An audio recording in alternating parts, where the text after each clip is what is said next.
todos. Jesus nos abençoe, nos ampare e que a gente possa, mais esta oportunidade, absorver mais conhecimento, né?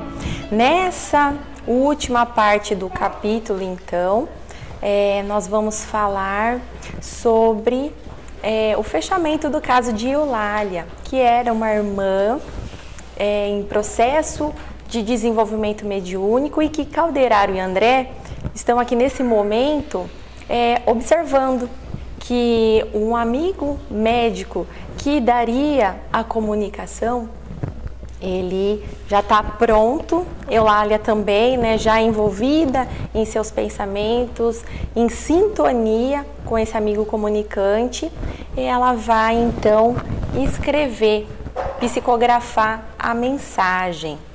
E a mensagem eu gostaria de ler aqui porque realmente é uma mensagem muito bonita e que vale a pena a gente meditar. Meus irmãos, que Deus nos abençoe. Identificados na construção do bem, trabalhemos na assistência aos enfermos, necessitados de nosso concurso entre os longos sofrimentos de provação terrestre. O serviço pertence à boa vontade unida à fé viva. E a sementeira reclama trabalhadores abnegados que ignorem cansaço, tristeza e desânimo. Sigamos para a frente. Olha que frase maravilhosa agora, né, pessoal? Cada pequenina demonstração de esforço próprio nas realizações da caridade receberá do Senhor a divina bênção. Dando só uma paradinha, essa frase, embora seja lindíssima, né, não é nenhuma novidade para a gente, na verdade, porque lá em Mateus, eu não anotei o capítulo e versículo aqui, mas Jesus, né, quando é perguntado sobre o dia do juízo final ou o último julgamento, e aí Jesus vem e conta aquela história pra gente, né? Quando o Filho do Homem vier em sua majestade, acompanhado de todos os anjos, sentar-se-á no trono de sua glória e reunido, né, diante deles todas as nações. Aí separará uns dos outros, né, e dirá para quem está à sua direita, né? Vinde, benditos de meu Pai, tomai posse do reino que vos foi preparado desde o início. Porquanto tive fome, me deste de comer, tive sede, me deste de beber, e por aí vai. Então responder-lhe-ão os justos: mas, Senhor, quando te vimos com fome, te demos de comer? Quando que te vimos com sede, te demos de beber? Né? Aí o rei responde: em verdade vos digo que todas as vezes que isso fizeste a um desses mais pequeninos dos meus irmãos, foi a mim mesmo que o fizestes. Então, falando pra gente que o menor gesto de bondade dispensado em nome de Deus será sempre considerado como oferenda de amor endereçado a Deus mesmo, né? E como Calderaro fala aqui, então, aqui nessa frase, né? Cada pequenina demonstração de esforço próprio nas realizações da caridade receberá do Senhor a divina bênção. Aprendamos, pois, a socorrer nossos amigos doentes. Através de espessa noite de dor, sofrem e choram, muita vez em pleno abandono. Não vos magoará a contemplação de tal quadro? Lembremo-nos daquele divino médico que passou no mundo fazendo o bem. Dele receberemos a força necessária para progredir. Estará conosco na grande jornada de comiseração pelos que padecem. Fiamos em vós, em vossa dedicação à causa da bondade evangélica. A estrada será talvez difícil e fragosa, entretanto o Senhor permanecerá conosco sempre. Prossigamos intimoratos, destemidos, e que Ele nos abençoe agora e sempre. Ou seja, né, pessoal, o que o amigo médico queria deles ali na casa espírita? Ele queria que eles tivessem um projeto de assistência aos doentes, seja fazer um evangelho em seus lares, levar alimentos, realizar um atendimento fraterno no centro e a partir dessa triagem direcionar para algo mais específico, mais particularizado, né, até mesmo na reunião mediúnica, enfim, mas que os trabalhadores da casa usassem mais a caridade com os enfermos de rua, com os enfermos vizinhos do centro, os hospitalizados, né? Era esse o recado. O comunicante, o amigo médico, ele assinou o nome e daí a alguns minutos encerrava-se a sessão dos serviços espirituais daquela noite. O presidente da sessão, seguido pelos demais companheiros, iniciou o estudo e debate da mensagem. Concordou-se que era edificante na essência, mas que não procedia do conhecido profissional que a subscrevera. Faltavam-lhe os característicos especiais, pois o médico usaria a nomenclatura adequada. Como nós já falamos na semana passada, o trabalho de comunicação desse amigo médico com a Eulália já era algo estabelecido. O médico, ele assinava provavelmente um pseudônimo, pelo que a gente entende, e, né, se dizia médico. Mas a tese animista aparece como tábua de salvação para todos.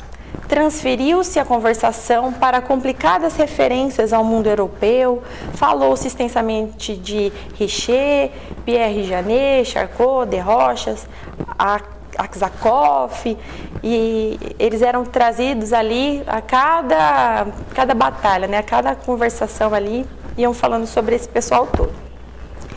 Eu até ia, pessoal, trazer aqui para vocês um pouco de quem foram essas pessoas, né, dos seus feitos, né, mas eu percebi que se eu fizesse isso, eu estaria seguindo a mesma linha de raciocínio que o pessoal dessa casa espírita fez, né, que o importante aqui na mensagem não são esses estudiosos que têm, sim, suas contribuições, a sua importância, os seus créditos, mas a essência é justamente o que o comunicante diz em seguida.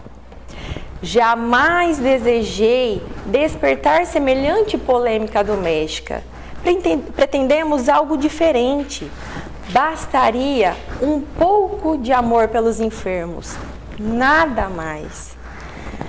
Eu creio, pessoal, que pela nossa conduta ainda tão desviada, né, que por sermos muito vacilantes ainda na nossa fé, pela falta de vigilância que temos, isso acontece muito com a gente. Quantas vezes espíritos benfeitores nos intuem, tentam influenciar da melhor maneira possível e a gente nem tchum. Às vezes eles falam assim, ó, vai lá visitar o fulano, dá uma ligadinha pro ciclano, vê como que ele tá. Às vezes a gente sonha com alguém que não vê há um tempão. E aí a gente simplesmente pensa na pessoa, passa o pensamento, mas não. Ah, não, deixa eu terminar isso que eu tô fazendo, deixa eu terminar meu almoço, deixa eu fazer isso, à noite eu ligo, agora ele deve estar ocupado. E vai passando. E às vezes a gente perde uma grande oportunidade. Aí depois de todo aquele converseiro ali, pessoal, sobre essas pessoas, né?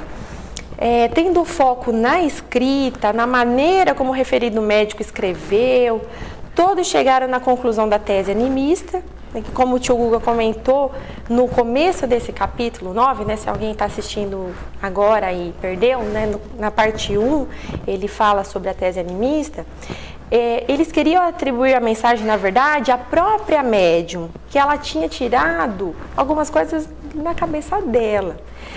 E o que acontece, então, em meio a tudo isso? A Eulália, né, a amiga médium aqui, né, que estava desenvolvendo as faculdades mediúnicas dela, fica entristecida. Ouvia tudo com irrefreável amargura. turvara-se-lhe a mente, empanada por densos véus da dúvida. A argumentação em curso nublava-lhe o entendimento. Ficou com os olhos cheios de lágrimas que não chegaram a cair. Aí vem a responsabilidade de todos nós, né, pessoal? Ao fazermos uma crítica, um apontamento, um esclarecimento para alguém, é necessário, sim, que a gente corrija, mas antes usarmos o crivo da razão e do amor. Para a gente falar sem magoar, mas também falar o correto, né? O tio Guga também expôs sobre isso no começo do capítulo, sobre a gente desenvolver essa sensibilidade.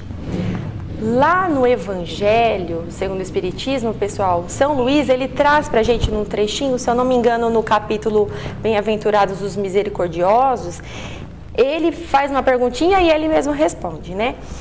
Ninguém sendo perfeito, pode-se pensar que ninguém tem o direito de repreender o seu próximo? Ele fala que certamente não é esta a conclusão, porquanto cada um de nós devemos trabalhar pelo progresso de todos e, sobretudo, daqueles cuja tutela lhes foi confiada, sejam então os nossos filhos, nossos netos, sobrinhos, filhos dos vizinhos, enfim. E nesse último caso não. Por isso mesmo, a gente deve fazer com moderação, com uma finalidade, e não como a maioria das vezes pelo prazer de denegrir. Esse último caso, né, o do denegrir, a repreensão, ela é uma maldade. No primeiro, é um dever que a caridade manda que seja cumprida com todo o cuidado possível, gente. E foi então o que não aconteceu nesse caso, que o pessoal começa a falar aquele monte de coisa ali, conversar com a Eulália sem ter a empatia, sem se pôr no lugar dela e falar, puxa vida, né? É uma pessoa que está aqui tentando, que está aqui se desenvolvendo, que está aqui de boa vontade. Não teve nada disso.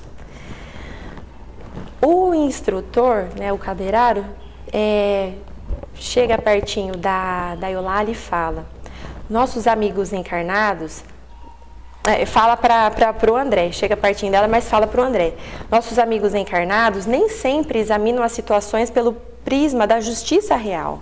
A Eulália, colaboradora preciosa e sincera, se ainda não completou as aquisições culturais do campo científico, é suficientemente rica de amor para contribuir à sementeira de luz.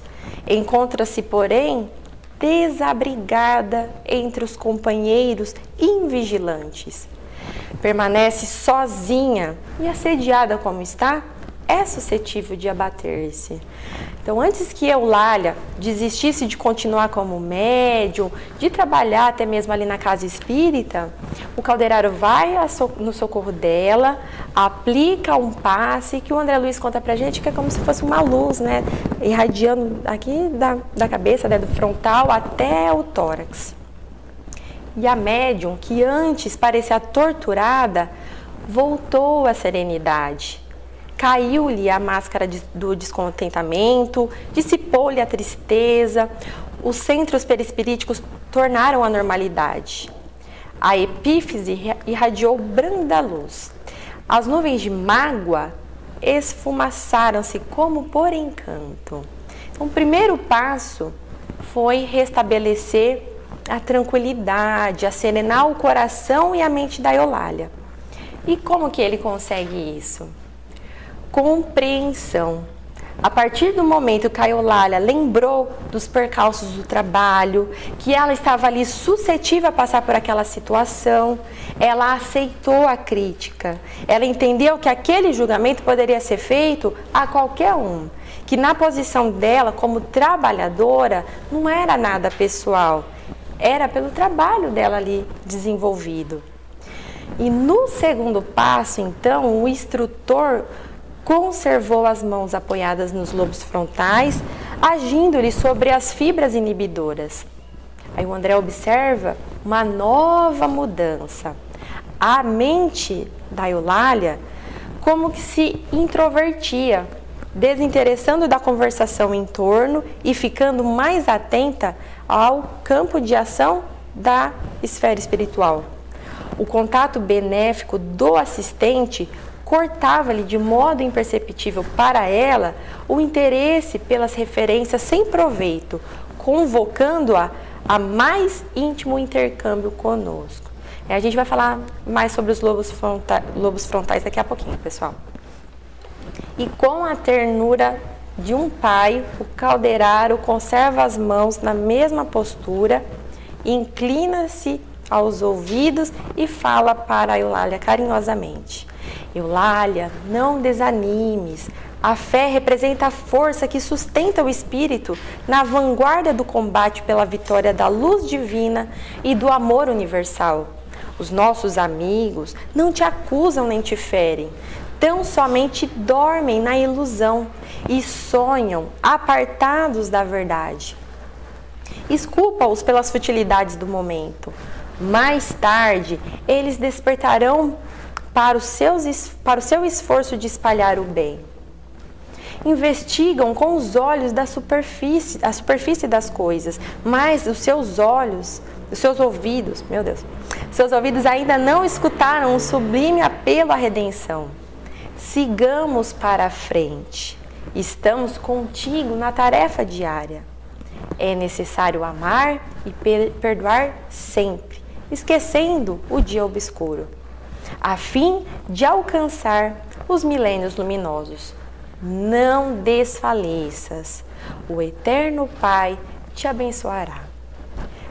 Aí o André conta pra gente que a Eulália não registrava aquelas palavras com o tímpano da carne, né? Encheram-se-lhe os lobos frontais de intensa luz, e essas frases comovedoras do instrutor ficou guardada mesmo no cérebro, no coração, como se fossem pensamentos sublimes que caíam no céu, saturados de calor reconfortante e bendito. E aí André traz pra gente o que a Eulália pensou de tudo isso, né? Como que ela recebeu essa mensagem do caldeiraro. Sim, trabalharia até o fim, consciente que o serviço da verdade pertence ao Senhor e não aos homens. Esqueceria todos os golpes, receberia as objeções dos outros, transformando-as em auxílios. Converteria as opiniões desanimadoras em motivos de energia nova. Dar-se-ia pressa em reconhecer os próprios defeitos, sempre que fossem indigitados pela franqueza de alguém, rendendo graças pela oportunidade de corrigi-los quanto possível. Caminharia para a frente, ser-lhe-ia a mediunidade um campo de trabalho, onde aperfeiçoaria os sentimentos que nutria, sem cogitar dos utensílios para servi-la. Que lhe importavam, com efeito, as dificuldades psicográficas, se lhe pulsava um coração disposto a amar? Eu creio, pessoal, que a Eulália devia ser aquela pessoa, sabe, quando a gente olha alguém e fala assim, nossa, que pessoa simples, aquela pessoa humilde, que não sabe, talvez, conversar palavras difíceis, aquela pessoa que você olha e que pela mensagem recebida você acaba não dando crédito para a pessoa, mas por ela não ter uma faculdade, por ela não ter condições financeiras maiores, enfim, eu penso que as pessoas acabaram fazendo esse julgamento para a Eulália também por causa disso, por causa do jeito que ela era, né? Porque traz aqui falando a respeito das dificuldades psicográficas, então às vezes era uma pessoa que nem sabia escrever palavras difíceis, enfim. Continuando o pensamento dela, né? Se os companheiros humanos não a pudessem entender, não lhe restava o conforto de ser compreendida pelos amigos da vida espiritual? Ao termo da experiência terrestre, haveria suficiente luz para todos. Cumpria então crer, trabalhar, amar e esperar no Divino Senhor. E isso serve também, pessoal, para todos nós, trabalhadores ainda tão imperfeitos que somos, mas já temos algo de boa vontade, não é mesmo? Se tivermos uma crítica no nosso trabalho, que a gente saiba reavaliar a nossa conduta, como a Eulália fez aqui também. Que a gente se esforce para ser ainda melhor, mas, sobretudo, que a gente não duvide que Deus tudo sabe e tudo vê. E que se houver alguma injustiça, que tudo ocorra conforme as leis. Que a gente continue trabalhando sempre com amor, com gratidão, fazendo a nossa parte. Aí o Calderaro fala pra gente, né? A nossa irmã foi auxiliada, está bem. Louvado seja Deus. Nesse instante, ela fixamente na região mais alta que lhe é possível. Então ela estava num estado assim, de maior concentração, de maior amor, dos melhores sentimentos possíveis. Era tanta... essas palavras aqui, né, que ela falou, eram tão verdadeiras que André traz esse apontamento pra gente, que ela estava no estado mais bonito que a pessoa pode alcançar, no mais profundo. E recolhe-se calma no santuário íntimo, de modo a compreender e desculpar com proveito.